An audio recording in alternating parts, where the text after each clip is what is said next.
I really want to welcome you all to Llamau's Impact Event 2023.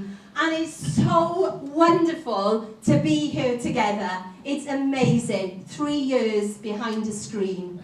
They tried to keep me behind that screen. I can't think why. But what hasn't changed is today is about the most important people of all. The wonderful people that Llamau is privileged to support. The young people, women and families. And we're going to hear from them. And we're going to hear how they grasp every opportunity and make the most wonderful lives for themselves. There is nothing more important. I'd like to introduce my co-hosts, my boss, the wonderful Deputy CEO, Sam Austin. Someone's got to do it.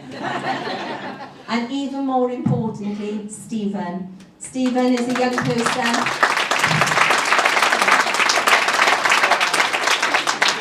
And you'll hear his story later, and your socks will be blown off.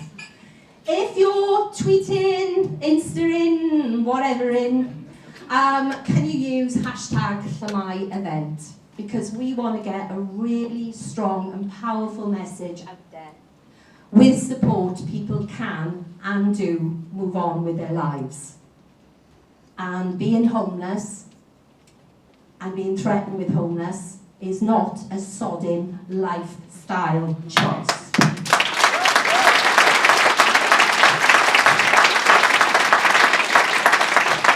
So without further ado, to introduce our event, we'll start with the amazing Llamau Choir, supported by Dave Westcott.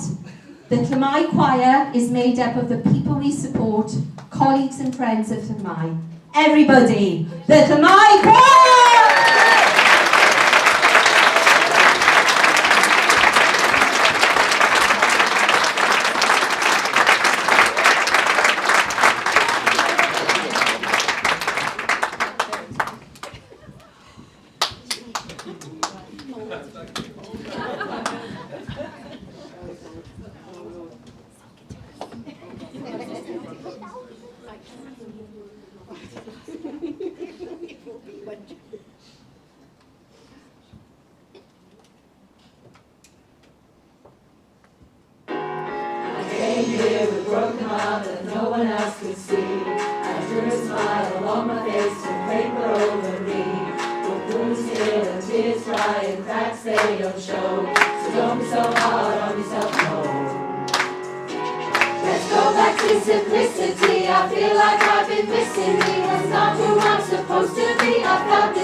Hello.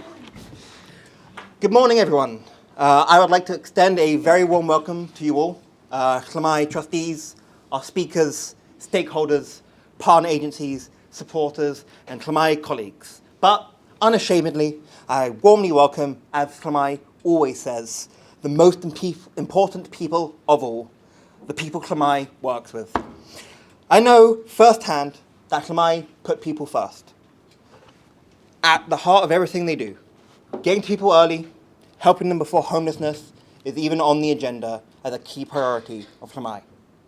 I am honoured to introduce a panel of Llamau's early intervention and prevention colleagues who are reading from people's direct experience of the importance and impact of these services. Will you please welcome Talog and Paul?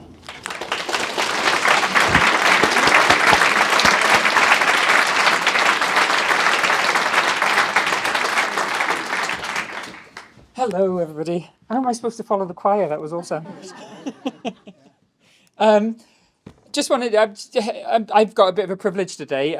My boss wasn't able to be here, so I get to speak on his behalf and things. So I get to talk about one of my favourite parts of Llamau, which is the early identification, intervention and prevention team, which is a bit of a mouthful, but essentially what we do is prevention work. And having been part of Llamau for decades, I had long flowing hair when I got here.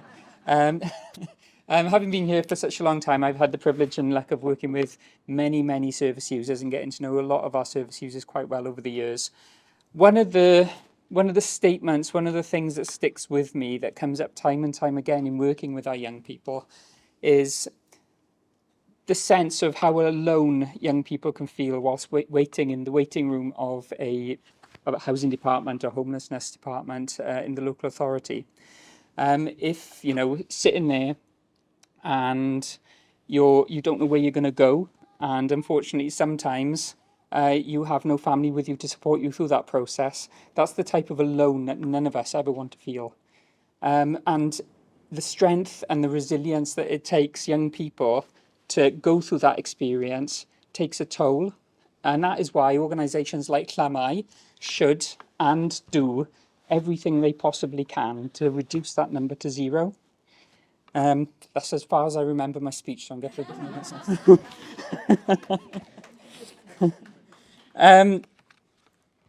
being part of a team that focuses on prevention work is something quite special. Myself, my colleagues have one of our best here today.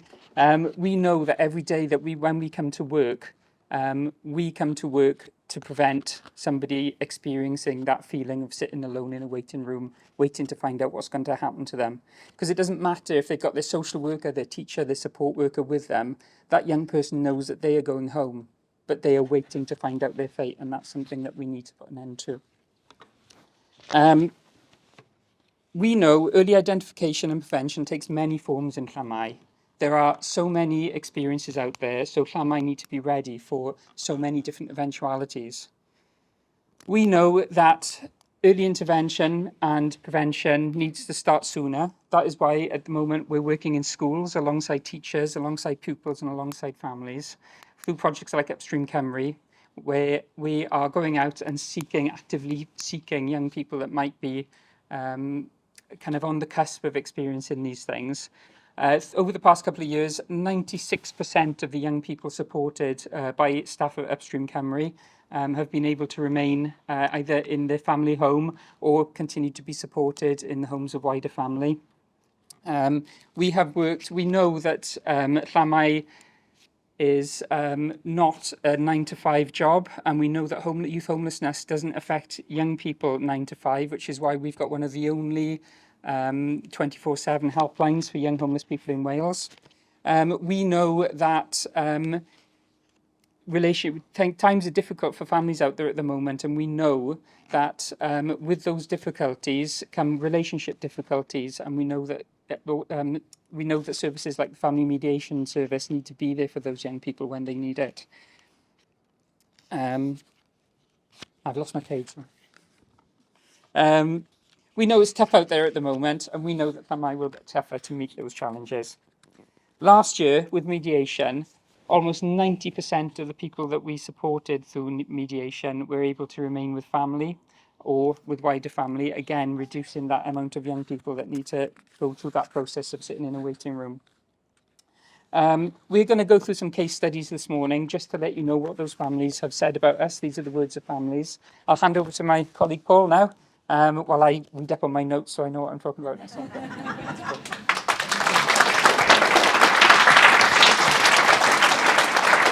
Thanks, Talog.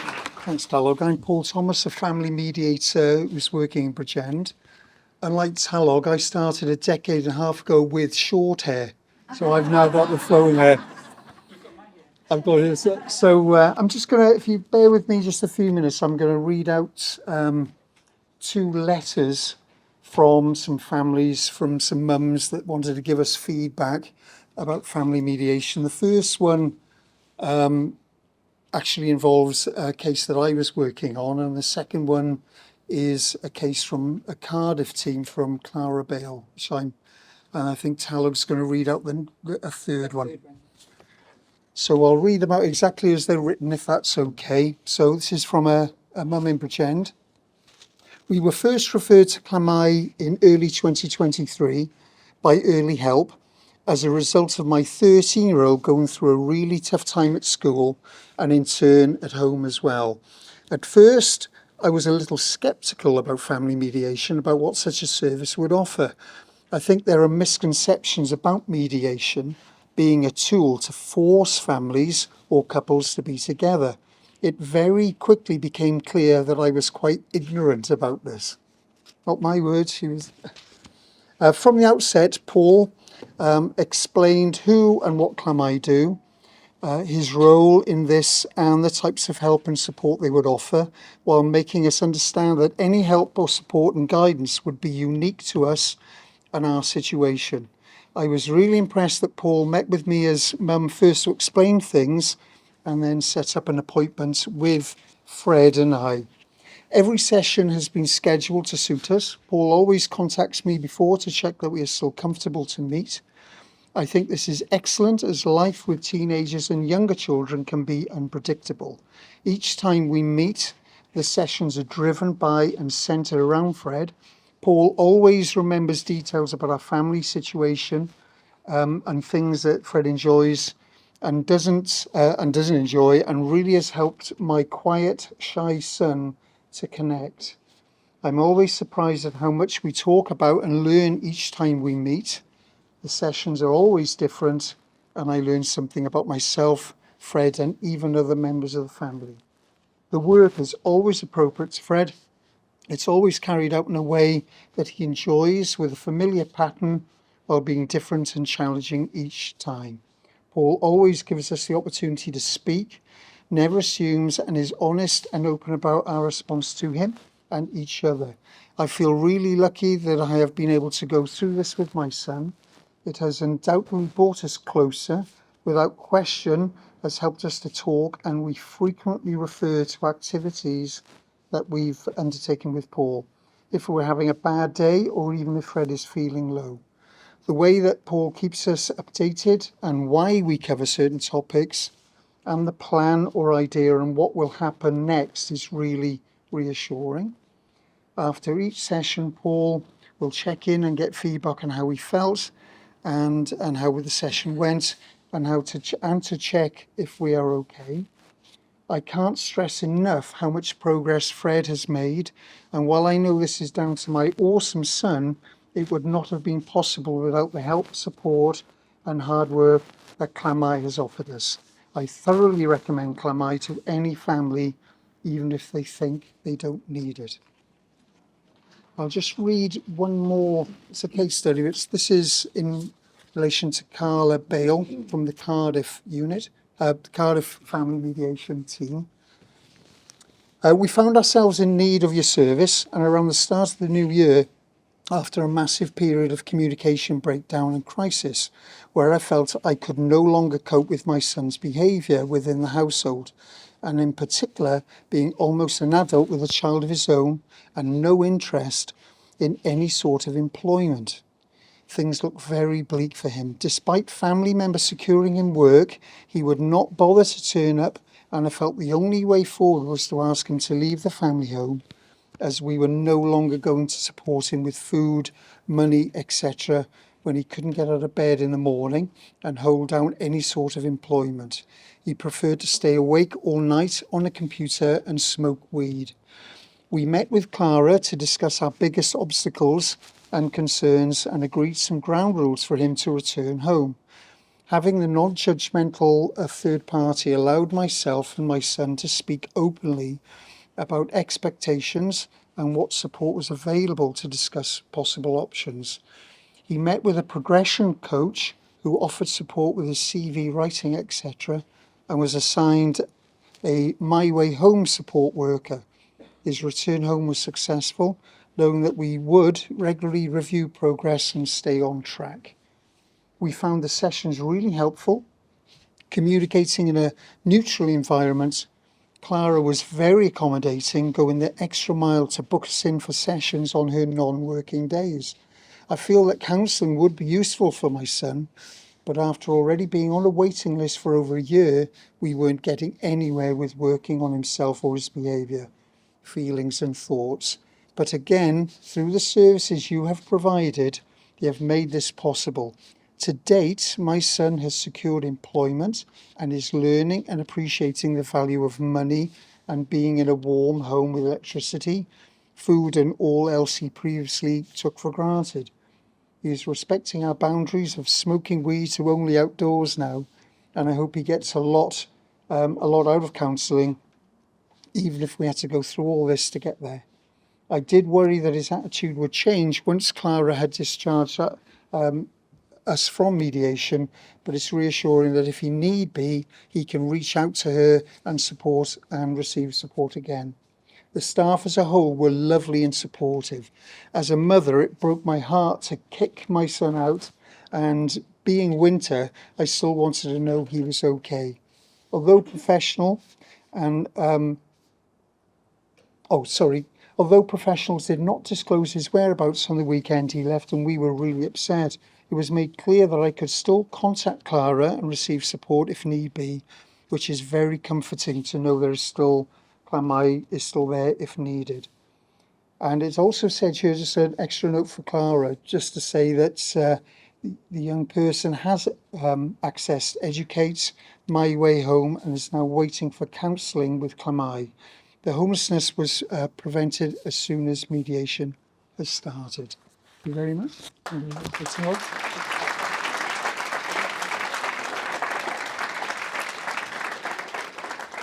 I've got one more case study, and this is essentially a bit of a thank you from a family that was supported by one of our other mediation teams. Llamau were invaluable support at what was an emotionally and challenging and somewhat impossible time.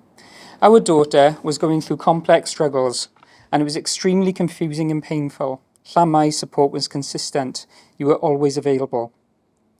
When many other support services were not able to comprehensively aid her or her best interests, we could rely on your support in the most challenging of times.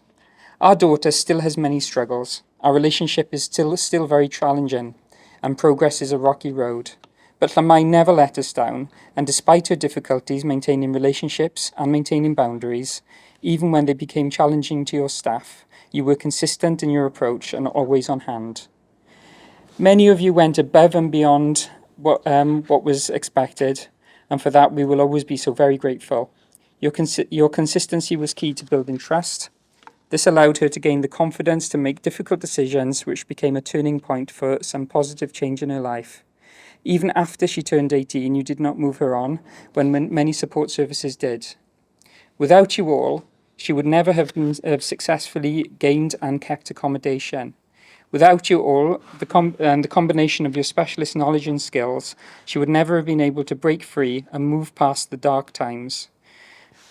And still you stayed. Even after she gained her home, you helped her learn to manage it. And with healthcare, and with admin, and with mediation, and with emotional support, and with personal advice, because she needed more support and more care than most services could offer. Things may still be challenging for us, and progress with our relationship is still difficult. But without Llamau's support at a very, very vulnerable and dark time, I would not like to imagine what our daughter's life would look like now. For us, Llamau turned up, spoke up, and they stayed to support us all. We could never thank everyone at Llamau enough for the impact they have made individually and as a team in the most challenging time. I think as Llamau looks to the future, I think one of the things that we see on the horizon is an increasing need for prevention work, not just as it's something that puts aside the experience of young people and obviously alleviates the pressure on some existing services. But it's important that that wait in that waiting room for young people happens less and less, and it can happen less and less. There will be circumstances, sadly, where home may not be the best option for young people still, but we will still endeavour to make sure that those networks are as strong as they can be and that young person has that support.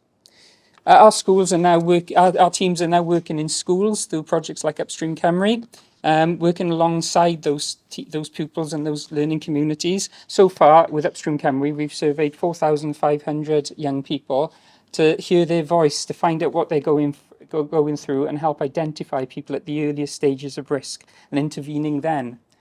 Some as young as 11. We don't talk about homelessness quite often in our relationships with those families because this is prevention in action. We never want to get to those conversations. We want to offer them the resilience and the emotional literacy they need to manage their own family lives moving forward.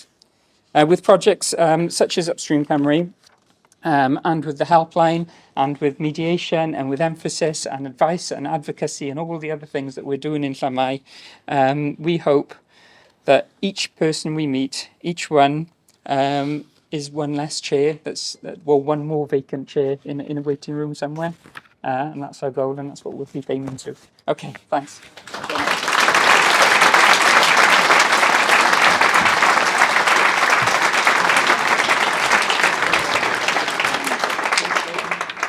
Thank you so much, Talog and Paul. Some really powerful testimonies there.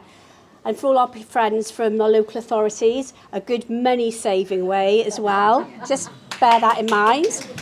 So, it is so vital we get upstream with these issues and support young people and their families before homelessness is even a possibility.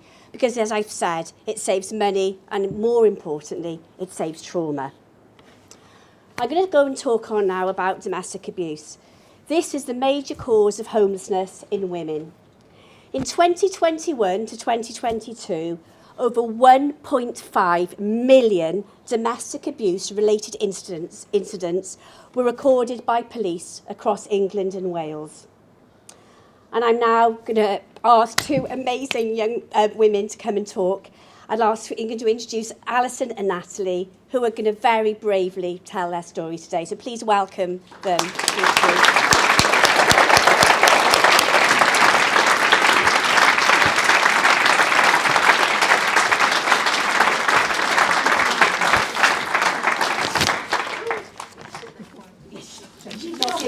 We all want to hold the baby. Sandy's not giving her up. Hi everyone, my name is Alison.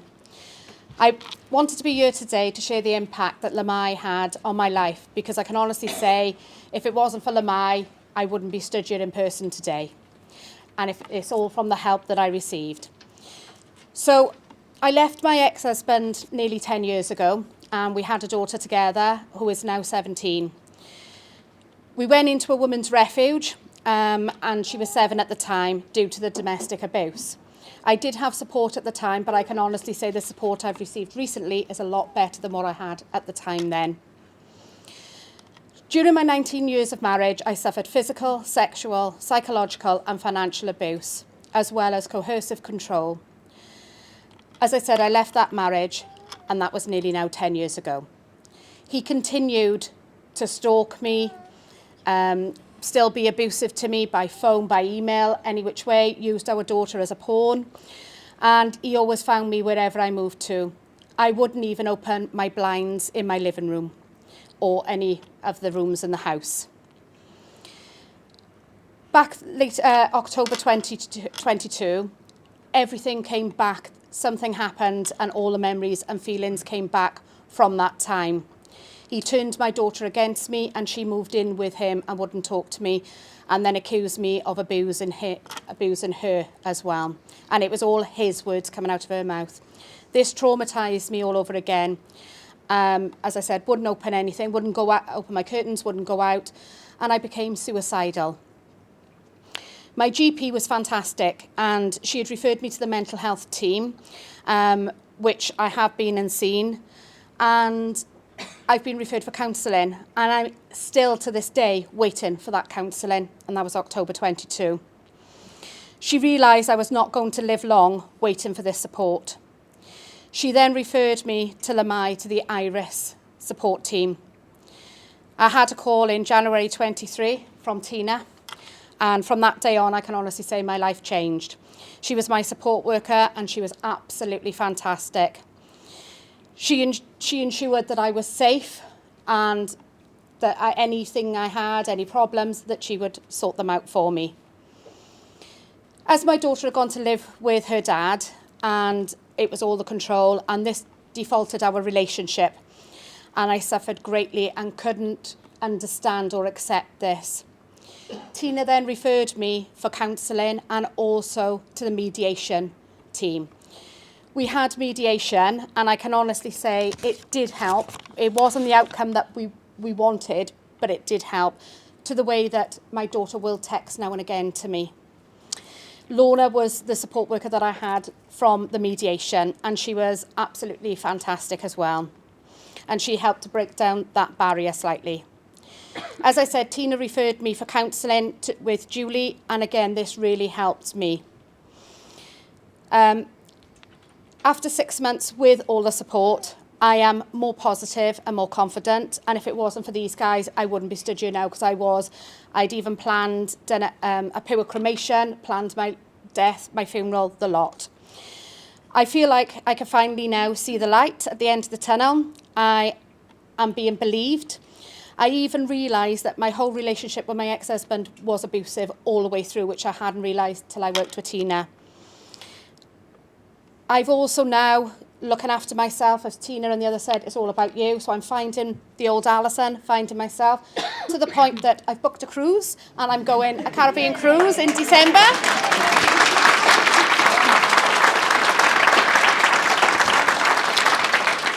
And I am taking somebody in my suitcase from all the support they give me. But I can honestly say, if it wasn't for the support of Llamau and the Iris team and everybody else, I would not be stood here today. So I thank everybody for all the work that you do from the bottom of my heart.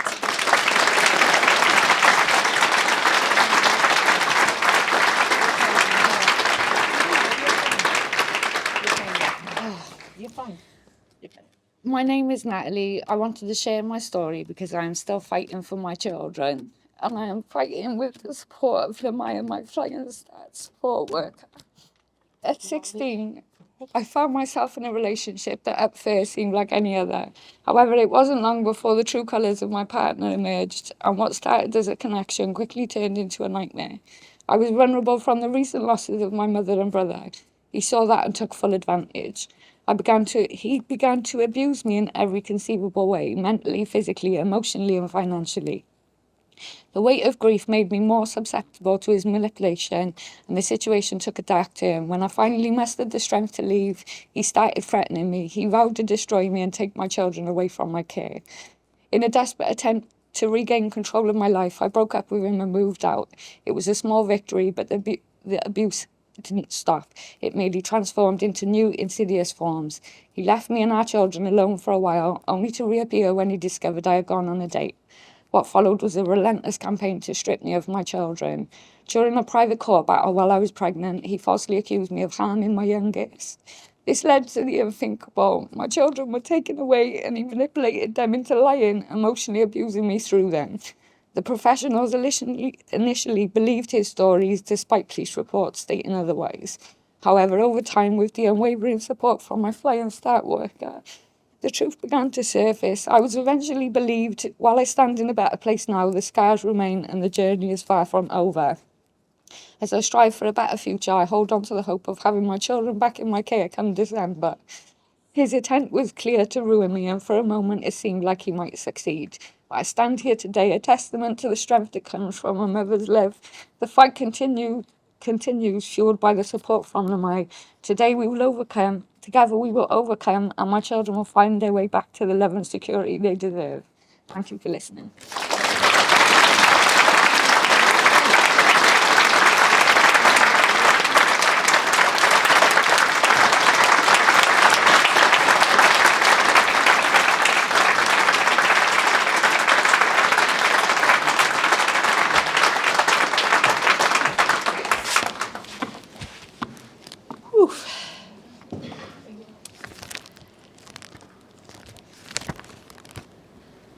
Can I ask you to put your hands together again for Alison and for Natalie?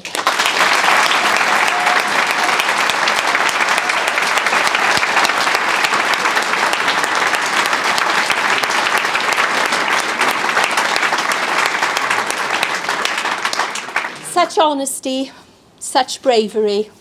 They're prepared to open their lives to you and show you their hearts, because they want people to support the work that we do.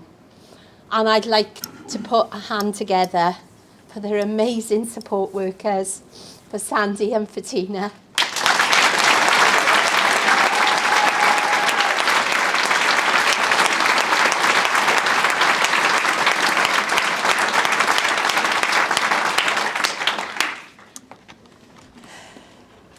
Does any wonder how proud we are of our amazing colleagues? But times are tough, tougher than I've ever known it. And I joined the sector at the age of 17, so about 10 years. And I've never known it like this. And make no mistake, with contracts that haven't seen uplifts for 14 odd years, with the cost of living crisis, organisations and charities like Llamau have got to struggle, and struggle we are. And we wouldn't exist without our wonderful supporters and our volunteers. And I can honestly say that we need you now more than ever. Please continue support. Please encourage others. And those in local authorities, please start paying what it costs. Though I know you wish. So it's my absolute pleasure and honour to introduce you to an amazing supporter of Llamau, Paul. Paul Foch is one of Llamau's longest and most special partnerships. What started as a 1-year thing, I'm only doing it for a year, Fran, then became a 3-year partnership. And now Llamau is so proud to be able to say that Paul Foch Auctions is one of our most loyal and faithful supporters for over a decade. A friend who has held auctions for us, and what a brilliant auctioneer Paul is. I always remember one particular one when I think he bought half the stuff. Who also holds amazing afternoon fundraising lunches in this very room. But they also fundraise as a team on long, grueling hikes, such as the Three Peaks in Wales, not to mention Paul's arduous treks in below -20 degrees, pulling a sleigh, with a Llamau flag frozen solid, as it's taken where we can honestly say it's never been before. And I tell you what, you realise you know someone really, really well when there are icicles coming from the nose. Paul Foch Auctions also supports us regularly through donating to Llamau each time they sell one of their properties via auction. So if you're auctioning a house, you know where to go. Ladies and gentlemen, can I introduce you to Paul Foch?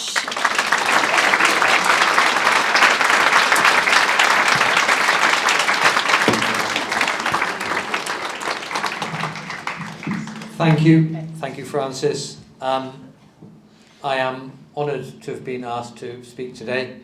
Honoured, privileged, but I think actually my overriding emotion is much more that I'm actually not worthy. I think when you hear from people like Alison and Natalie speaking just now, and the stories that young adults, adolescents, and women who have suffered from domestic abuse, the trials and tribulations, the things that they've had to deal with and have overcome.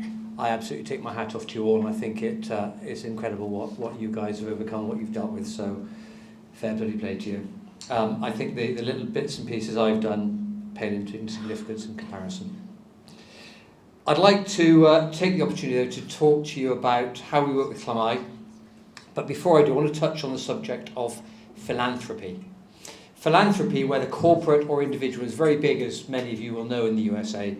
Whether it's companies or individuals, people like perhaps Bill Gates, the Bill Gates Foundation, John Paul Getty, very famous, very well-known philanthropists, but individuals as well. And of course in the USA it's lauded and this behaviour is encouraged, and people love doing it and love getting the plaudits for doing it. And of course in the UK though, we're very different from our cousins across the pond, and we tend to be much more below the radar, quiet, subtle with our charity giving. But whether we're part of a large corporation or an individual, there is always something we can do. I'll leave that thought with you for a moment while I tell you about our journey that we've had with Llamau. Some of it I may have to just tweak slightly because Fran's already covered some of it. I've also got to put in a few pauses because having been asked to speak for 15 minutes and conscious that most speakers go on far too long, I did time it last night and realised it was only 8 minutes. So I've got to try and make up 7 minutes with pauses and staring out into the abyss. Paul Fosh Auctions was formed in 2001, and as many business owners are aware, the first few years of running a business, starting up a business, are pretty fraught, with most of the time at the beginning trying to keep all those plates spinning. But after a few years, with not too many broken plates, the business settled down and began to grow. Sadly though, in 2009, my then wife and I split up, and as a 40-something-year-old, I found myself single. Now looking back on it, I had a standard male midlife crisis. I guess there are three main, in my thought anyway, there are three main types of midlife crisis that a bloke can have. The first two are probably fast cars and fast women. Sadly, I didn't have the money for the fast cars, and tempting though the thought may have been, I really didn't have the energy or the inclination to be the oldest swinger in town. Therefore, I was stuck with the third option, that option being I started running. I cut back on the booze, I ran a half marathon, I ran a few months later, I ran a marathon, and then within a year or so I was running ultra marathons. It was then that people kept on saying to me, so which charity are you raising money for? And I would promptly reply, well, I'm not really doing it to raise money, I'm just enjoying it. I enjoy running ultra marathons.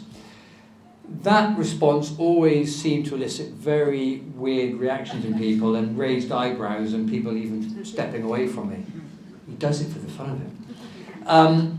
But doing it for the fun of it, for the challenge, as part of my midlife crisis, I thought, well, if I'm doing it anyway, I may as well raise some money for charity. Our first charitable association was with Macmillan Cancer Care. My mother had worked as a nurse all of her life and had worked for Macmillan towards the end of her career. So in 2015, I entered a race, the biggest race of my life, over a distance of 350 miles in the northern Arctic, in the northern Canada, within the Arctic Circle, and managed to raise some money for Macmillan. The race took place on overground on the Mackenzie River and actually finished on the Arctic Ocean itself. Pretty incredible experience, and one that I look back on with a great deal of pride. At the time, the race had a completion rate of only 17% of people who entered it. But with a combination of some good preparation, frankly I had to prepare for it because I was terrified, so good preparation, luck, and sheer bloody mindedness, I managed to cross the finish line. We managed, as I say, to raise a few £1,000s for Macmillan, and hosting a charity lunch here as well, we managed to raise a bit more money on top of that again. So as Francis said, I had always thought that we should have a charity of the year and change our designated charity on a regular basis every year to 18 months. So at the end of our allocated 12 or 18-month relationship with Macmillan, I was wrapping things up with our contact, and she asked me what charity we were planning on working with next. When I said that I didn't know, she told me about this wonderful charity called Llamau and how she had met their CEO, an incredible woman called Frances Beecher. Contact was made and away we went. The following year, I entered another Arctic race. You'll see a theme appearing here. This race in 2016, called the Yukon Arctic Ultra, was 300 miles across northern Canada, again on foot, pulling my provisions in a sled or pulk. It was the first time we'd raised money for Llamau. We were again very kindly sponsored. This has been very important. We were very kindly sponsored by a number of individuals and companies. So I have used our relationship with various companies that we work with to get money from them. And I've always been very keen to ensure that the races I do are funded fully by Paul Fosh Auctions, and that any money we are donated goes straight to the charity. Incredibly important, and I know that's the philosophy of Llamau. And I've seen the accounts of many charities, and I've been always hugely impressed by the amount of money that Llamau raises, and that the proportion of that goes to frontline service is absolutely incredible. I've never seen another charity where it's that high. So I, following that example, I'm managing to ad-lib a bit and extend it a little bit. So I, following that philosophy, every penny we raise, whether it's at the charity auctions or charity lunches and the like, or it's donated to us, every penny of that manages to go directly to the charity. So this race, the Yukon Arctic Ultra, I was lucky enough again to complete it. And little plug for anybody that wants to watch it, we did make a YouTube video of it, and it was the YouTube videos set around the race and the work we were doing for Llamau at the time. And if you have a spare 20-30 minutes of your life, if there's nothing going on that's any more interesting, perhaps just tune into it and have a little look. Something actually I must say I'm quite proud of. It was at around this time, I think one of our lunches, that Frances Beecher sidled up to me, potentially in a slightly sinister way, and said something along the lines of, "We're not going to let you go." I have to say that had Frances not said that, nothing would have changed. We had and have no intention of ending our great relationship with Llamau.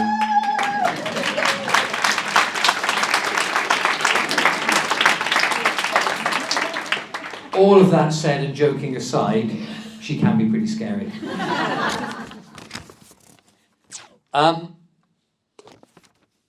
So over the past few years, I've been lucky enough to have entered, not always completing, some incredible races in the UK and around the world. And it leads me on to, again, something Francis touched on, the impact it's had on the guys at work, the staff at work, and something I would encourage any company to get involved with. So the guys at work have also joined in with some activities. I have a habit, and they're now kind of used to it, but foolishly they still sign it. I get a piece of paper after our Christmas party when everybody is, most people, well lubricated, shall we say. And I just write on there, "I hereby agree to the challenge." And everybody signs it. So a couple of years ago, we all did the Welsh Three Peaks. So it's basically climbing Snowdon, Cadair Idris and Pen y Fan within 24 hours. Logistically, it's quite tight. We were sort of up at 3 o'clock in the morning and doing stuff, and finished on Pen y Fan at 7, 8 p.m. And just an incredible experience. Managed to raise some money again, but it was also just an incredibly fantastic team bonding exercise. We've attended as a company the Llamau Sleep Out on a few occasions, and I would urge anybody, this year it's again virtual or DIY, hosted at home, hosted in your workplace, sleep on your office floor, whatever you do, that would be great. But when it's back in full swing next year, I encourage everybody, if you can, get involved with it. It's an incredible experience. There's pizza, there's a bar. It's not meant to totally replicate life on the streets, but it's there to raise awareness. And it is a great team bonding exercise and is really, really good. I'd encourage everybody, if you haven't done it, at least do it once. I don't know why so many of my staff will only do it once. I think I'm the only person who's done it more than once. And actually, there is a serious side. It's a fun activity. It's a fun time. Who doesn't love pizza and beer and socialising and a band playing and whatever stuff? The funny thing is, though, that having had a night sleeping under a tarpaulin or whatever, and it's deliberately always hosted on a Thursday, it's the next day. The guys who have come to it, who have said they'll never go again, it's the next day where they say, I can't go to work. I just can't do it. I need a day off. So, no, you have to go to work. And that's the whole purpose behind it, is to illustrate when you are sleeping rough, whether you're sofa surfing or whether you're sleeping under some tarpaulin or under a railway arch or whatever, the need to then get up the next day and actually do something meaningful is just incredibly difficult. But going back to team building, the sense of achievement on the guys at the office makes it every bit worthwhile. And again, we're already thinking up something for the guys to do next year, and we'll wait for our Christmas party to spring it on them.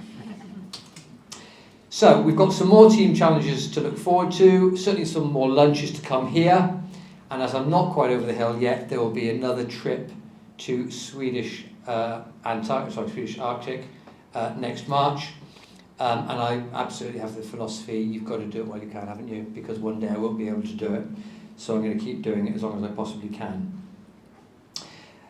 Back to the question of philanthropy. What can we do?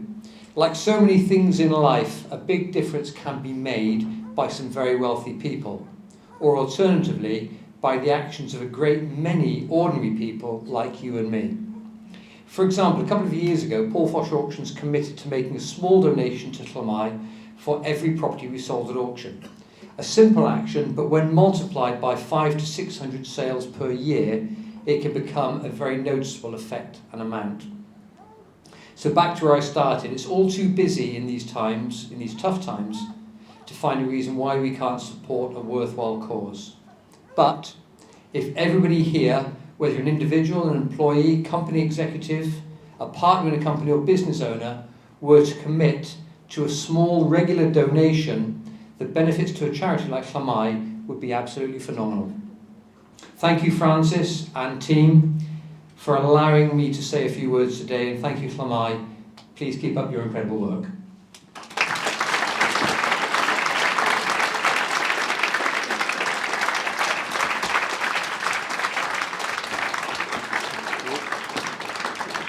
Thank you so much, Paul. As someone whose idea of fun is sleeping most of the day and who gets tired just going up those steps, I am personally in awe at all the exercise you do. And Llamau owes you, and should I just, yeah. Llamau, hello? Okay, that doesn't work. Llamau owes you and all our amazing supporters a debt of gratitude. So we'd like to present you with a shirt. Yeah, a round of applause, please.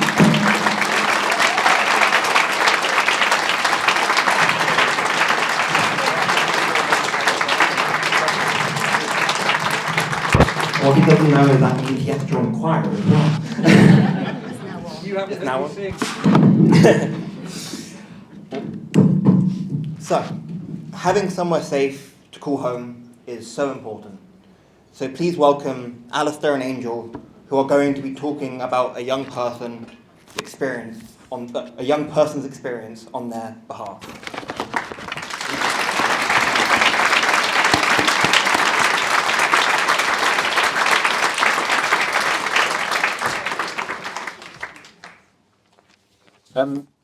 Thank you very much indeed, and thank you to Paul, who must, I assume, have the warmest coat collection probably in Wales, I would imagine.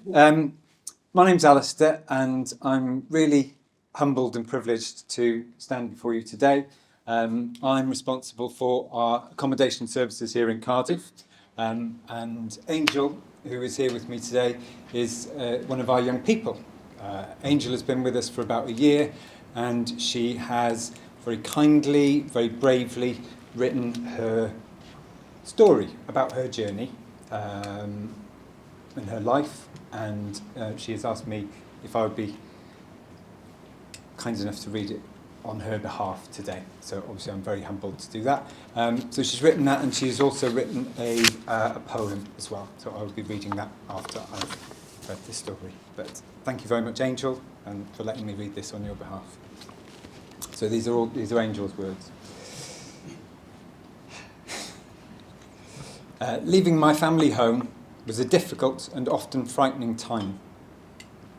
I found myself being bounced around from hostel to hostel with no place to call home. Daily I had to face things that were not very nice. Soon I found the use of substances to be a release from the pain of my situation of being homeless at such a young age. Not the best start in life at all. I would, and I still do, question, why me? What have I done in the past that's so bad to deserve this life? When I was at my last place, I really felt I was at my last straw, and I would go out for the day just to be away from that place to feel a bit better. But later, when the time came to go back, my heart would start racing with anxiety, and my mind would fill with the darkest of thoughts. Being in that horrible place, surrounded with people and substances, was really not good for me. Seeing people and the way they looked at me sometimes, and I felt like they wanted to hurt me, and I genuinely felt like my life was in danger. Then one day, with my key worker from the Young Persons Multidisciplinary Team, Cardiff Council, it drove me to a coffee shop where I met a Llamau manager, Derek, who sat with us here today. We met and we had a chat, and we visited the project, and I liked it. The room was really big and it was clean, and most importantly, I felt safe. So my staff understood that I wasn't a bad person and how I would never cause them harm.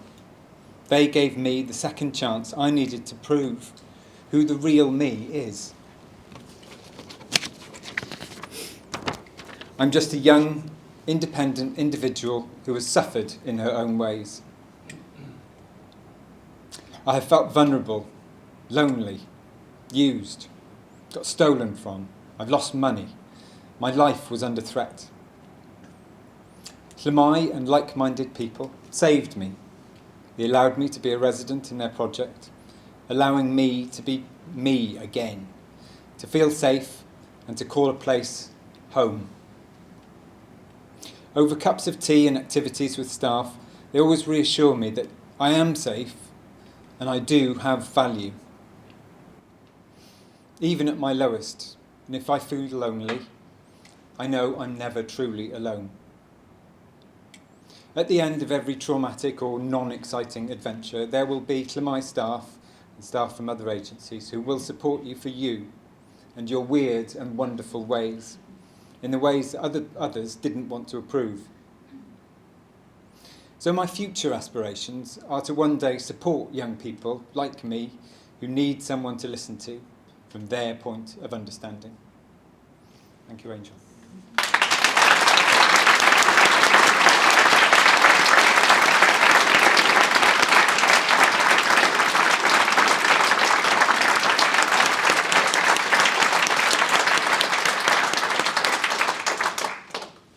So, as well as being a talented writer, she's also a talented poet. And she wrote knocked this poem out in a remarkably short space of time yesterday, which is, really amazing to see. The poem's called Being Me. Being me, being nearly 21, feeling as lost and lonely before I'd begun. I reached up high while I tried to fly. Over and over, I would ask myself why. But each time, the answer just led me to cry. Each cry so intense and filled with pain, over and over the tears remained. I need peace. So being me, I had but one choice, the best choice for me, being to reach out and fly. For me to feel safe, I needed a base where people could help me discover my place. And in doing so, I have never felt so safe to find my place. Thank you.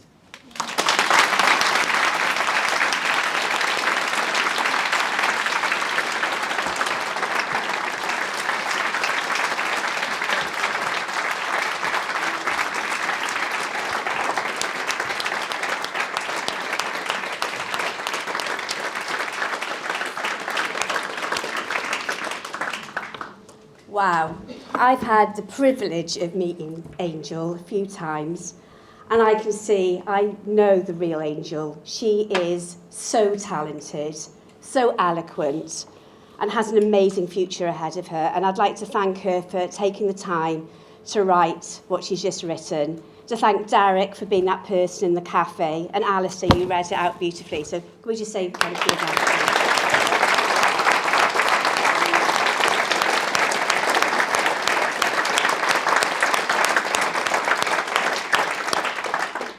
Tough act to follow. There's quite a lot of tough acts to follow today, aren't there?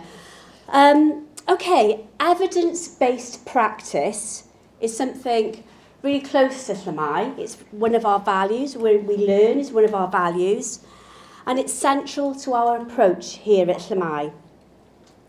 And I'm delighted to welcome Priya, our wonderful consultant psychologist, who is going to take us through some of our latest research, which absolutely underpins Llamau's psychologically informed support methodology. So without further ado, welcome Priya. Thank you.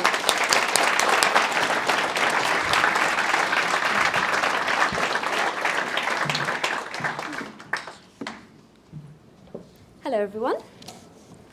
I'm Priya, I'm a consultant counselling psychologist, and today I'll be walking you through key findings from a recent study by Kieran Day. So this is not my research, but I have helped supervise it. Kieran Day is a newly qualified clinical psychologist who unfortunately couldn't be with us today, but I would do my best to showcase the highlights of his inspiring research. So this research explores young people's experience of exiting homelessness in South Wales. But we also want to demonstrate, like Sam said, how closely this links with our unique support methodology here in Llamau. So just to give you a bit of an overview about how this research has come about. So as I said before, Kieran's a newly qualified clinical psychologist, and this was his major research project for his doctorate in clinical psychology at Hertfordshire University. So Kieran approached us at Llamau with an invitation to collaborate. And we, of course, said, yes, we're not going to miss an opportunity. So we know that a lot of research exists around homelessness with a particular focus on adults. But there's very little research that explores how young people experience the journey of exiting homelessness. So this is a first of its kind research in the UK. And because it's Llamau people that are using our services in Llamau, this makes it its very first South Wales study as well. This was a qualitative piece of research using semi-structured interviews, but the findings reflect that this impacts everyone across the homelessness sector, and this is an issue much larger than Llamau itself. But as I mentioned before, this links so closely to our support methodology. But what is our support methodology? This research illustrates how our support methodology plays a vital role in creating the right conditions necessary to make the difference to the people we support in Llamau. Research tells us that trauma experiences in childhood can place people on a difficult life trajectory. And we know that many of the people that we support have had multiple adverse experiences, poor attachments, and no real model of what a healthy relationship is before coming to us, which can cause the people that we support to experience further distress. Our support methodology aims to provide the best environment possible for people to recover, heal, move forwards with their goals in life and away from this trajectory. Our support methodology has Llamau's values at the heart of its principles and are essential ingredients for any colleagues to provide quality support to individuals.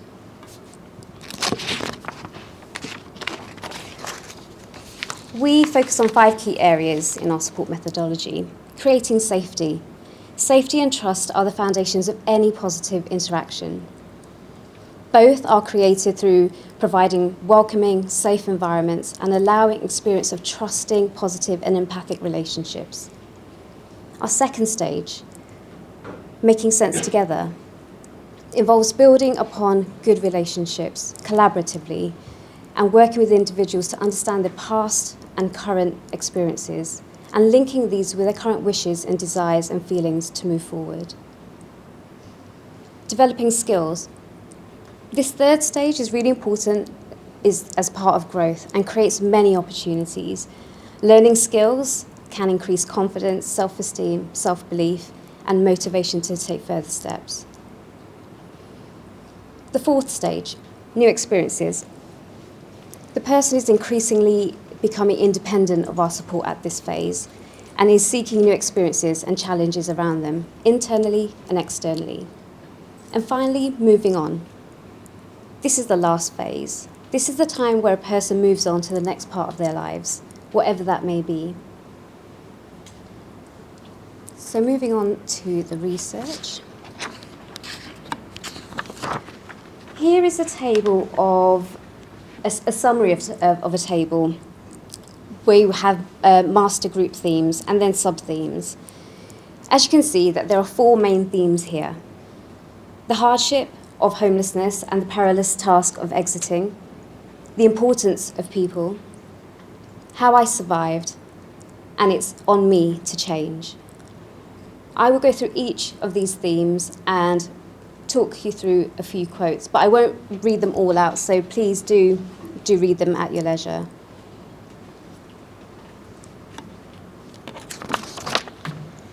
So the first of the main themes here, from the hardship of homelessness and the perilous task of exiting, it's mentally draining. You may not see what's going. You may not see what it's doing to you, but it's definitely happening. You know, by the time it creeps up on you, by the time you know it's there, it's fully there. You know what I mean. So, not being in a stable home with a routine and that it messes with your brain. These quotes show that a person can be anywhere in their trajectory when they come to us, so we need to be responsive.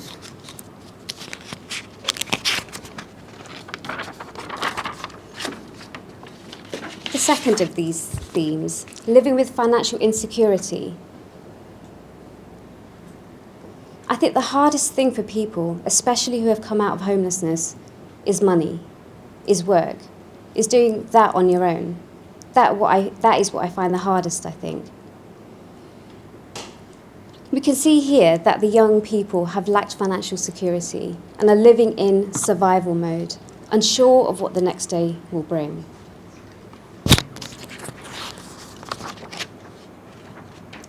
Feeling unsupported.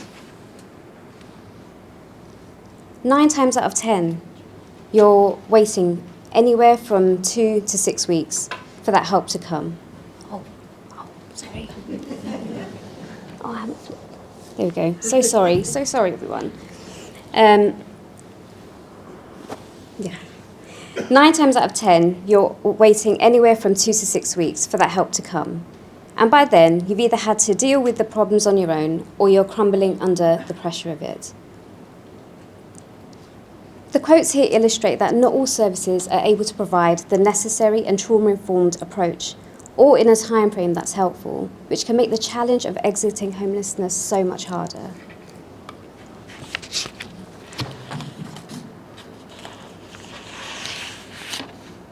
Next, one of the other major themes, the importance of people.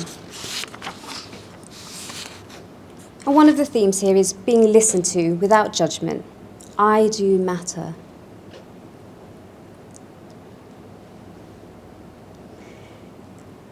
It was a breath of fresh air.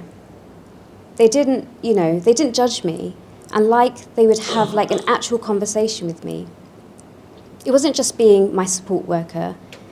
It was, being my friend. It felt like a sense of normality after I couldn't have it for so long. It was like, yeah, I can do it. You're making the right choice, Quite often, our young people may not have had great attachments before coming to us, or no real model of what a healthy relationship looks like. But we know that having someone that listens, understands, and takes the time without judgment is conducive to better mental health. Our support methodology focuses on positive and empathic relationships being at the heart of all of our support.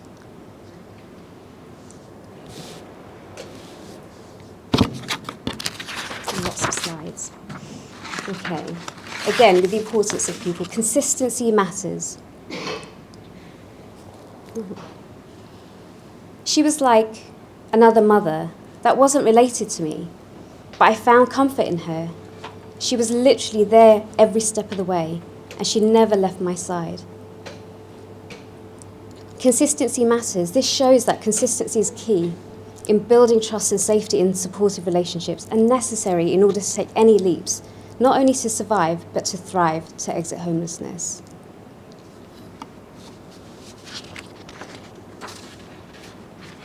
I wouldn't be here without them. Person X, run me a bath. She had me towels. She sat with me. Like I explained everything, and then she actually got me to college and made everyone be nice to me and stuff. It was that really. It was the support that you didn't think you were ever going to get.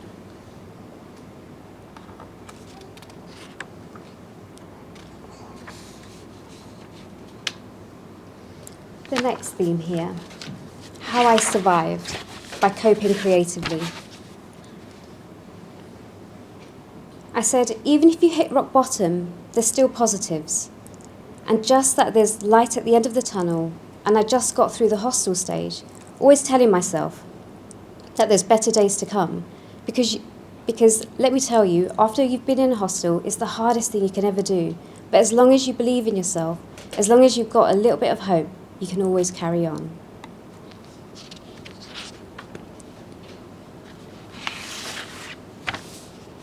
I might be in the cold in my car, in the middle of nowhere, with no real home, but at least I can wake up, go for a walk, and appreciate the natural beauty that we have so much in this country. These quotes show that despite the perilous task of exiting homelessness, the golden moments of what survival looks like, and the young people were making sense of the circumstances that they found themselves in.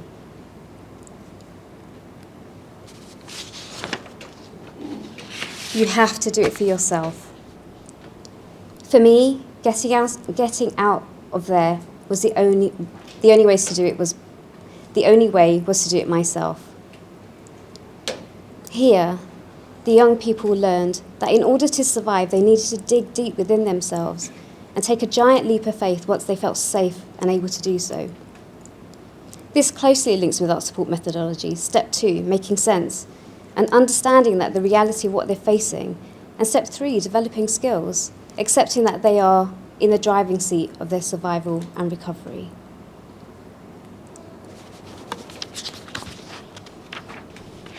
It's on me to change. The last of the themes. Fateful moments. I was just smoking one day, and I thought to myself, what have I been doing all of this time, I've lost the people that I care for, and I'm in a bad situation right now because of that. And yeah, that's how it was. It was the one night, me smoking, on a bench, at night time, looking at the sky. This theme speaks directly to the moments we consider as developing skills in our support methodology, those moments of growth and learning which lead to an increase in confidence and self-belief.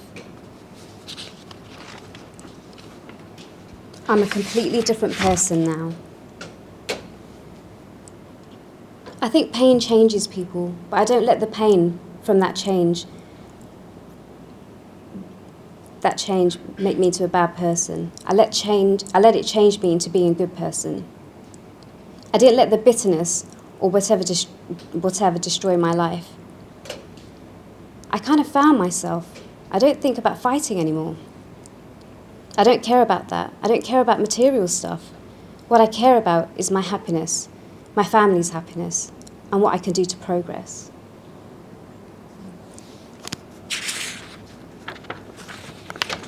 Accepting their responsibility in their journey to exiting homelessness, young people communicated that they have learned, developed, and grown from the adversity in a positive way. So here are some of the key findings from the research. Young people communicated that they had to work with whatever little they had in the most creative ways possible, showing how resourceful they actually are despite all of the challenges they had faced. Through the adversity, they found meaning in their experiences, learning that they wouldn't be who they are without these difficult lessons in life.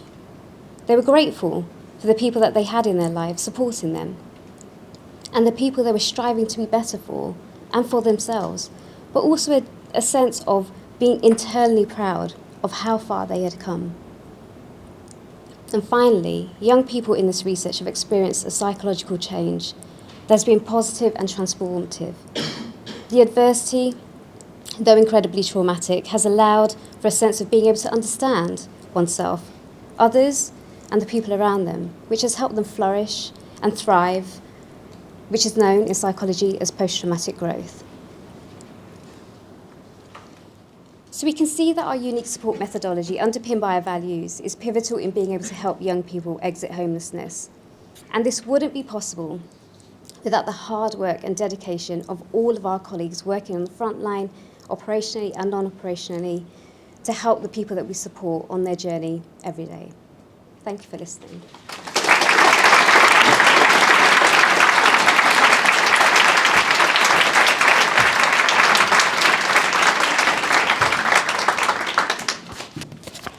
Thank you so much, Priya, and massive thank you to Kieran. Do you want this? for the research. And I think what struck me is just seeing how walking with somebody, which is what, and building those relationships, which is what my wonderful colleagues do day in, day out, that helps us create that catalyst for change, because people themselves are doing it themselves.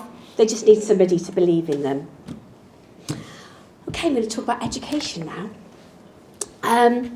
So education and training at Llamau is really key to our approach and how we support people. We've seen really positive impact of our new Step into Education programme, with an increase in referrals and starts, while overall maintaining accreditation and progression levels. Now, it was going to be my absolute pleasure to introduce you to Gina, who has written her story to talk about her experiences. But guess where Gina is? She's only gone and got a job, thanks to Llamau. So she started this week.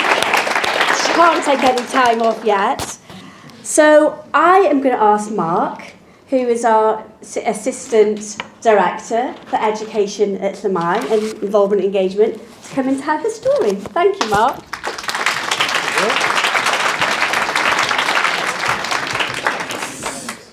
So yes, I'm a very poor substitute, but yeah, I'm honoured that Gina's let me tell her story. So here it is. Hello, I'm Gina. And I want to share the incredible impact of my experience with Llamau's education programme, which has had a huge effect on both my academic journey and my mental well-being. Just over a year ago, I began my college journey, but it quickly became overwhelming for me. Dealing with anxiety, I felt completely lost and unable to cope. Ultimately, I had to drop out, which was a challenging period in my life.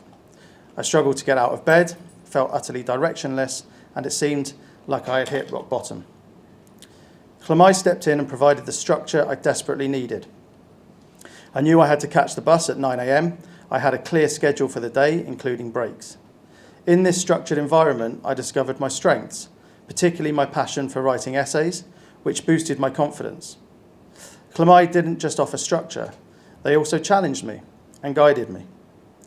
Since joining Llamau, I've made a significant personal growth. Previously, I grappled with anger and impulsive reactions, often neglecting the feeling of others. But through their support, I've learned to manage my emotions, becoming a calmer and more self-assured individual. I've also developed my ability to express myself and believe in my capabilities. Llamau has shown me possibilities that others hadn't, especially considering my background in the care system. I was unaware of the options available to me. I had no clear direction in life. While I'm still in the process of discovering my path, I feel more prepared than ever to tackle this journey. The impact of Llamau's support on my life has been immense.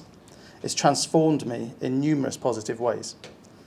And so it does give me great pleasure to stand here and say that she is actually in the first week of her hairdressing apprenticeship in Bridgend. So we're immensely proud of her. And I'm glad she didn't come because of where she is. All right? So thank you.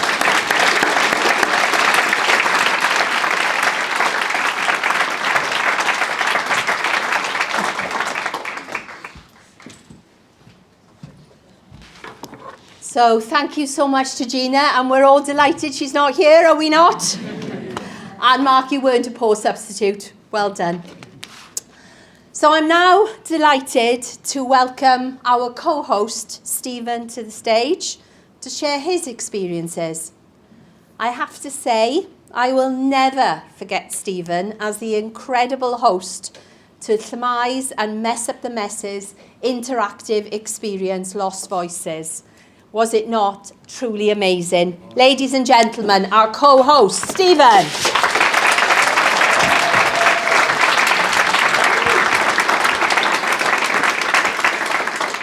Hi again, everyone. My name is Stephen Lukovic. It's a very fun last name to be dyslexic. And I'm 24 years old. I had to leave university early as I lost funding. I couldn't complete my coursework due to declining mental and physical health. And suddenly, I was at risk of homelessness. That's when I was introduced to Llamau through a signposting service called Haven. When I first came into contact with Llamau, I was in a very dark place. I was feeling suicidal, dejected, and completely hopeless. And I also believed I was autistic. I hadn't received much support from Universal Credit or other services, and I couldn't see a way forward. I felt like I had no prospects, no accomplishments to speak of, and not many contacts left after all my friends had graduated. Llamau has been a lifeline for me. I've participated in various programs and events with the involvement and engagement team, especially with Sarah. I had a supportive worker called Mark for over a year, who's been fantastic. Attended the in-house Llamau counselling sessions with someone called Lisa, and she enabled me to access the services I needed to also push forward with getting an autism diagnosis as well, which was invaluable. I utilised the food bank services that Llamau provided for the officers as well in Swansea. My life has completely transformed since I connected with Llamau. The counselling sessions helped me process the baggage I accumulated, making me feel understood and cared for. The food bank services prevented me from going hungry during my financial struggles. My support worker offered guidance and someone to lean on during lonely weeks. And I even had the opportunity to be an interviewer in Llamau's hiring process, which made me feel heard and valued. The events I've participated with in the involvement and engagement team have kept me active, social, and presented me with significant opportunities, like performing in a play with Lost Voices and helping plan events, and I guess be here as well. Looking ahead, I'm excited to plan and run board game sessions with the engagement team, as I have a great passion for it. I want other young people to make good friends, improve their teamworking and social skills, and to have fun. And also because I'm a massive nerd. Acting has piqued my interest. Apparently I have a flair for the dramatic, especially when it comes to conveying important messages to bring about change in the world. Mainly, I'm focused on addressing my mental health and housing challenges, so luckily that has now been dealt with, finally, before pursuing employment opportunities through Llamau's Step Into Employment program. The impact Llamau has had on my life is immeasurable. Honestly, I am not sure I'd be alive today to give this speech if it hadn't been for Llamau. I faced numerous traumatic and stressful events, especially in the past year, including the loss of a close friend due to suicide. The support from my counsellor, support worker, and the Llamau community have made me feel cared for and included, which has given me the hope to see a future for myself. Thanks.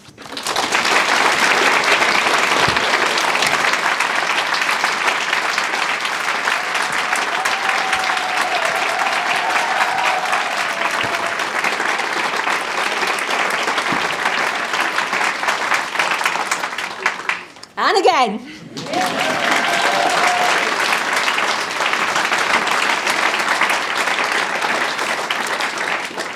Wow. Stephen, you truly are an inspiration to us, grasping every opportunity tightly and making the most of each one. And I think you will agree that's the key theme of today. Just give people a chance and they will grasp it. It's not much to ask, is it? Enabling people to move on with their lives means supporting people to be equipped with the right skills, training, whatever they need. And this is something that you know Llamau has been really passionate about and we've delivered for many, many years. So I'm delighted to look at the back row and see that we have some learners here today who have earned their awards and deserve the recognition that of their achievements. Now some may come out, some may not come out, and that's fine because I'll come and run and give it to you. But I'm going to ask Paul and Mark to come to the stage and we are going to hand out these awards. If you feel brave enough, please come up. If you don't, just put your hand up and I'll come to you. Does that sound like a plan? Yes, I've got the nod. Okay, they'll come up together. So, I'm going to start with Connor Carter.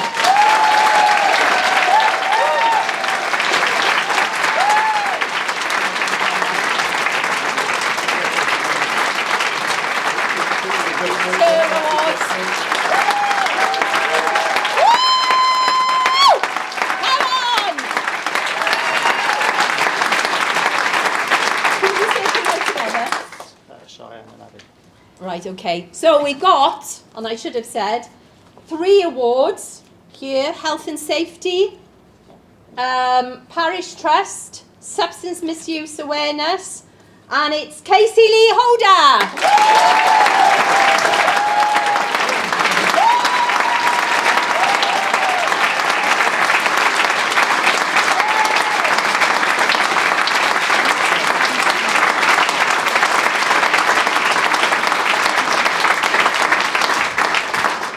See, I do earn for a living. We now have Dylan with the Parish Trust. Dylan Edwards.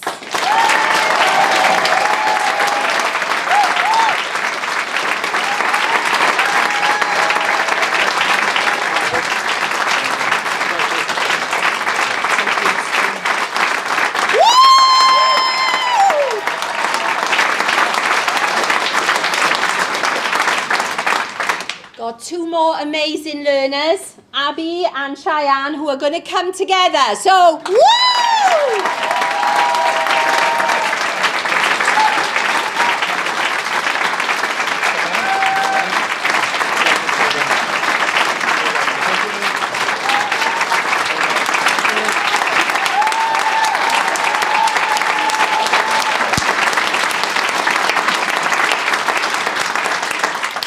Thank you both very much indeed. Can I have another cheer for our learners? Woo!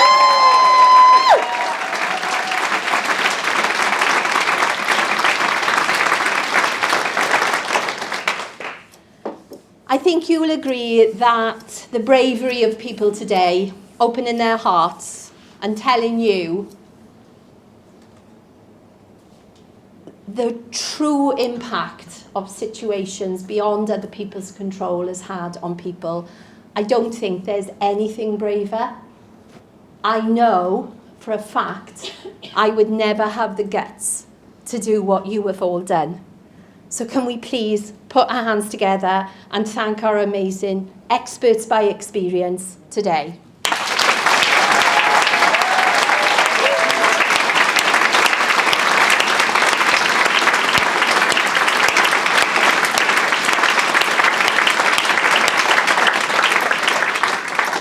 Thank you all for sharing your own life stories, which show such strength and tenacity, demonstrating that with support, people can and really do move on to strength. You really should all be so proud what you have overcome and for having the courage to allow your story to be heard.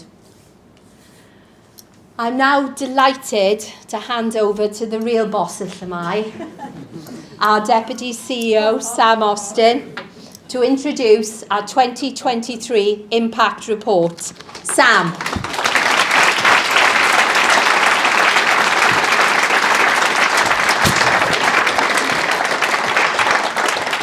Thanks so much, Fran. And firstly, I'd like to also say my thanks to all of you for coming today. It's great to see so many people here in person. And again, just to say how amazing and how emotional it is listening to your incredible stories. So thank you very much.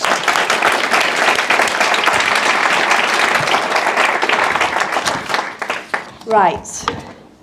Now, anybody here watch Strictly? Okay, yeah, right. Just imagine, Fran refused to dress up, but just imagine, I'm delighted to say, not the phone line, but the Impact event is now live! Woo! Impact report, I should have said, actually. That would have helped, wouldn't it? So, you've all got a leaflet on your... don't do anything yet. Just know that you've got a leaflet. On the back is a QR code.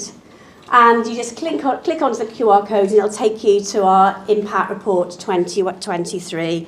And it's an absolute honour to be able to present it today, which celebrates the stories of the last 12 months and the incredible work that my colleagues have done, but also the incredible stories of the people who've taken really difficult journeys and moved forward with their lives too. So that's for after lunch. Okay, just bossing you around now. See what I got to put up? The other thing I really want to draw your attention to, which is also up and running, is our Secret Santa appeal, which is also on your chairs. As Christmas approaches, I've lost count of the numbers of young people who, before they've come to Llamau, have told me they have never, ever had a Christmas present. So when you go Christmas shopping, have a think about that. So this is why our Secret Santa appeal is so important. It's a really simple way, a simple message to tell those that we support that someone cares about them and to help making those really positive memories for the first time. Now, a lot of colleagues have been asking me today if I'm going to mention her. Fran's already mentioned her. I'm not going to mention her, but I am going to mention it because it needs to be said. And let me say it really loud and really clear. Rough sleeping is never, ever a lifestyle choice. These words alone amplify the absolute stigma and shame everyone who has ever experienced homelessness faces. And I'm actually really ashamed that any elected representative, let alone a minister or ex-minister, thinks it's acceptable to demonise those most in need of a helping hand. However, as we've shouted many, many times over the years at Llamau, not tackling homelessness is a political choice. The root causes of homelessness lie in poverty and social injustice, and it is a political decision not to divert resources to these deep systemic issues. Because rough sleeping is only ever the tip of a very large and sadly growing iceberg, which hides the true picture of homelessness. The fear and trauma of becoming homeless today is sadly still a reality for tens of thousands of young people in Wales every year. Young people are still placed in really inappropriate accommodation when they're made homeless. You've heard about it today. Ending up sofa surfing, finding themselves in increasingly precarious and difficult situations as friends and then strangers offer help. Thankfully, Llamau's Youth Homeless Helpline is there to offer help and guidance in their hour of need and to support them to get to a place of safety. And last month alone, the helpline saw its highest ever numbers of callers. So it's not, sadly, not a surprise homelessness is rising. Some of you may have seen the recently published research by the Joseph Rowntree Foundation, which found that 1 million children experienced destitution last year. Not poverty, destitution. And that means their families could not adequately afford to feed, clothe or keep them warm. And I just wanted to think about that for a moment. 1 million children and young people living in extreme poverty. And think about living, as we all do, in a society where we allow this to happen. This tragically will drive even more young people into homelessness. Poverty, destitution, the cost of living crisis and the COVID pandemic has also driven up the horrifyingly high numbers of women who experience domestic abuse. As we approach White Ribbon Day on the 25th of November and the 16 days of activism that follow it, I want to give you an idea of the scale of domestic abuse women in the UK face every day. And you've heard some really challenging, difficult, but really eloquently spoken examples today. 1 in 3 women have experienced violence or abuse. 1 in 2 young women have experienced controlling behaviour in a relationship. 1 in 5 people have experienced at least one form of sexual harassment in the workplace. 92% of girls at school or college experience sexist name-calling, and shockingly, 41% of girls aged between 14 and 17 have experienced some form of sexual violence from their partner. Shocking, isn't it? Domestic abuse creates homelessness. These are lifelong traumas, as we've heard today, that women experience. And their children too live with the impact of this abuse and this violence every day. Now, our passion, as you've heard today, and our mission at Llamau is to end homelessness for young people and women in Wales. It's our duty, in fact, it's our role to tackle the very uneven and very unfair playing fields that people we support experience. And to help those we support realise their dreams and move forward to achieve their true potential. And you've heard that today. We want to enable them to leave homelessness and abuse behind for good. Now, I joined Llamau 25 years ago, and like Fran, I'm also really young. It's just just working at Llamau. There are actually a number of us who came to Llamau and have stayed a long time, and I think Talog and Paul, Sandy, there's loads of people here I can pick out, Tina, Sam, loads of people. We stay because Llamau is in our DNA. It's in our hearts. Every single colleague who works here does so because they are committed to fighting social injustice, to positively supporting those who've been dealt, let's face it, a pretty crap hand of cards, and to help them move forward towards a brighter and more positive future. Our entire purpose is to enable people to fulfil their true potential and to move forward and thrive. Now we know, and we've heard again today, the best way to start this is to create a feeling of home. That sense of belonging, security and safety, that's the bedrock of delivering all our services.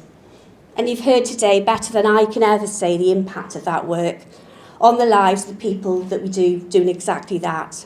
And I am so proud, really proud and humbled by my incredible, amazing colleagues who do this work day in, day out to help turn lives around. I'm also really, really proud of the innovative and groundbreaking work that Llamau has developed over the years, all with that aim of ending homelessness in Wales. And I'm just going to tell you about a few of those achievements. Being the first charity in Wales to develop early intervention and prevention services, such as our UK leading family mediation service. Being the first domestic abuse provider in Wales to develop 24-hour staffed refuges, dramatically reducing the number of women who return to perpetrators. Being the first homeless charity in the UK to develop bespoke training and education programmes for the young people we support, recognising that providing a roof over someone's head is only part of the solution in breaking that cycle of homelessness, because we need to enable people to become economically active and financially independent too. More recently, we've developed the first Housing First for Youth services in Wales. We've developed our in-house counselling for the people we support during the pandemic, I hasten to add, when no other counselling services were available. We are leading on developing new sustainable and supportive pathways out of homelessness for young people. We've developed Wales's first supported accommodation for LGBTQI+ young people who were made homeless just because of who they are. We're the first, and we are leading the UK and Europe in piloting the single most effective youth homelessness identification and prevention service ever in the world, upstream primary here in Wales. And I'm really proud of this. We are shortly going to be opening our first ever children's home in partnership with the Vale of Glamorgan, creating for the first time in Wales a smooth and supportive journey for young people from care into independence, so they know where they're going. They're not falling off that cliff edge when care ends. So since Llamau started, I am delighted and quite flabbergasted actually to say that we have reached over 137,000 young people, women and children. That's my colleagues.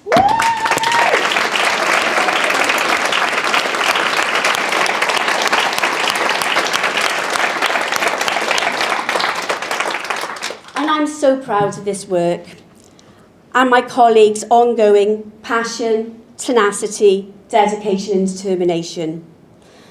All of us here at Llamau are extremely ambitious, not for ourselves, but as you've heard today, we are ambitious for the people we support and in our ambition to end homelessness for young people and women here in Wales.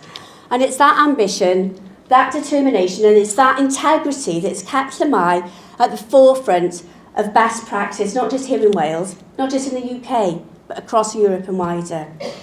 Our ambition is bold, and I am deeply, deeply proud of our unrelenting determination to end homelessness. But that ambition needs us all to get behind Llamau and be as unrelenting and determined as we are ourselves. However, COVID's legacy continues to have a significant impact on children and young people generally. And for those we support, who are already dealing with trauma and rejection, this has hit really hard. Now, I hope you've all heard the African proverb, it takes a village to raise a child. But what I ask you, if there is no village, or if there is no family even, to wrap around that young person? Some of us here today have experienced many of the things that people we're so privileged to support experience. Many more of us will have our own children or family members that we love, we care for, we look out for, we make connections for.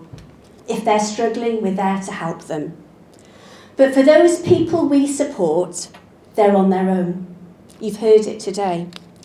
There is often no one looking out for them, giving them that helping hand. And this is where Llamau steps forward. Every day we're working with young people and women who are really struggling to keep on going, who find it really difficult to express themselves and who want to give up. I'm having a cuddle with that baby before you go, just telling you. You've heard today very powerfully how my dedicated Llamau colleagues are holding on to people, helping them stay safe, giving them space and time to heal, which has, in many cases, as you've heard, saved their lives. But sometimes it's also just the smallest of things that can make all the difference. That cup of tea, the words of encouragement, that shared joke or interest, the building of safe, compassionate and supportive relationships. Because the key to Llamau is relationships. That respect, that bond, is where and how the magic of Llamau happens. But, and as Fran has already said today, in all my time, all those 25 years, here at Llamau, I can honestly say I've never felt so worried about the future for charities like Llamau. The public and third sectors are facing the most difficult financial situation ever. The double whammy of 13, 14, or is it even 15 years of austerity, and the cost of living crisis. At the same time, the numbers of people needing our help are unprecedented, and we urgently need to be able to carry on and do even more. But charities like Llamau are being faced with more and more cuts, when our funding has already been cut to the bone. There is actually nothing left to cut. Some charities that you'll have seen in the news, in Wales and in England, have already collapsed and gone under. Many more are on the brink. So, if a child needs a village to thrive, so does Llamau. I'm asking you to be that village. One of my favourite quotes from the late, great Maya Angelou, all my colleagues know it's my favourite quote, is that I've learned that people will forget what you said, people forget what you did, but people will never forget how you made them feel. Well, sorry Maya, I'm going to challenge you today. Because whilst it's true that people will always remember how you made them feel, I also believe they will remember what you did, or in a lot of cases, didn't do. The time for action is now, because talk is really easy. It's easy to be a keyboard warrior, isn't it, on social media? But acting on our words is so much harder. As we act to change people's lives and help them leave homelessness behind for good, we need you to act. We need you to help us survive and to thrive too, so that we continue to walk alongside those young people and women, believing in them to achieve their true potential. We need your active support now more than ever before. You're all here because you've got some connection with Llamau, and I'm really grateful for that. You may be a commissioner of services, an interested politician, have some in the front. You may be from a partner organisation, a business, we have loads of you here today, or here as an individual. There are many, many ways, as Paul has so eloquently said today, to actively support Llamau, whether it's fundraising, as your charity partner, volunteering for us, properly commissioning those services, not too much to ask, is it? Changing policy that needs changing because policy still isn't right for young people and women, or actively amplifying the voice and the voices of those we support. As I've said, you've heard from Paul today about the mutual benefits of supporting Llamau. Every single thing you can do helps us in that mission to end homelessness here in Wales. At Llamau, we don't just dare to imagine a world without homelessness. We actually know it's possible. We know how to end homelessness because we have the right skills, the right experience, the right services, and by God, we've got the right colleagues. We want to continue to create those places of safety, somewhere to call home. Surely a place to call home is not too much for anyone to ask for. Ending homelessness is everyone's business. So please work with us to make it your business too. Diolch fawr iawn. Thanks for listening.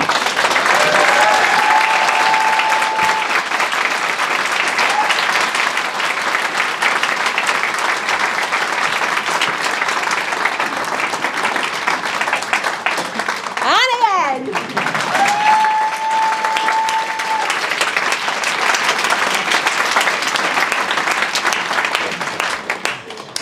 Thank you so much, Sam. I think you'll agree. And Sam, I honestly couldn't have said it better myself.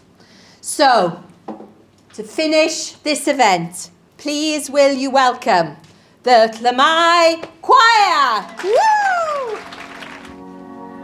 Moving circles at night, you've given up the fight like the streets that you're always walking on. You died inside and you don't know why, so you try to turn the light on. Now stand up and never say never, 'cause this life is gonna get better. Take a breath, shake it off and say, I'm on my way. You've been down and feel so fed up when they tell you you might not get up, might not be on top of the world, but hey, here's what you say. You might work, but I work harder. You might fight, but I fight smarter. Might not be on top of the world, but hey, I'm on my way. You might fly, but I fly higher. You're so hot, but I'm on fire. Might not be on top of the world, but hey, I'm on my way. Hey, I'm on my way. Hey, I'm on my way. Hey, I'm on my way. I'm on my way. All alone in your bed, you tried when you said what you said. Yeah, you poured your heart out, but nothing's changed. Still a picture in a frame, and you try, but you just can't break down. No, but stand up and never say never, never. Life's gonna get better, better. Shake it off and say, I'm on my way. You've been down and feel so fed up, you might not get up, might not be on top of the world, but hey, here's what you say. You might work, but I work harder. You might fight, but I fight smarter. Might not be on top of the world, but hey, I'm on my way. You might fly, but I fly higher. You're so hot that I'm on fire. Might not be on top of the world, but hey, I'm on my way. So stand up and never say never, 'cause this life is gonna get better. Take a breath, shake it off and say, I'm on my way. You might work, but I work harder. You might fight, but I fight smarter. Might not be on top of the world, but hey, I'm on my way. You might fly, but I fly higher. You're so hot that I'm on fire. Might not be on top of the world, but hey, I'm on my way. Hey, I'm on my way. Hey, I'm on my way. Hey, I'm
waiting. Up and down the boulevard, there's shadows searching in the night. Streetlights, people living justified emotion, hiding somewhere in the night. Da da da da da da da da da da da da da da da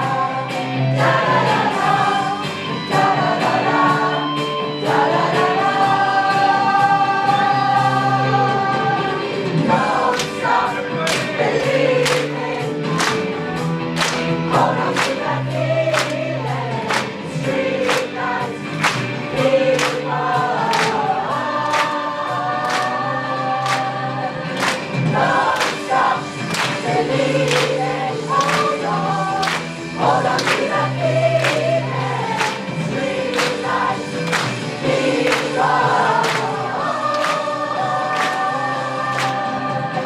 Don't stop.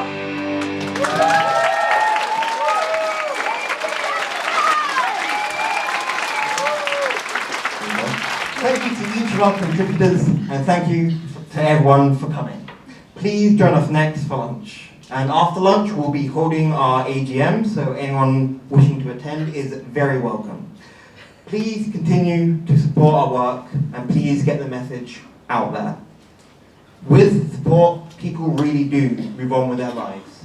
Llamau dares to imagine a world without homelessness. Be proud and bold, and dare with us. We have to ensure our work carries on. Thank you, everyone.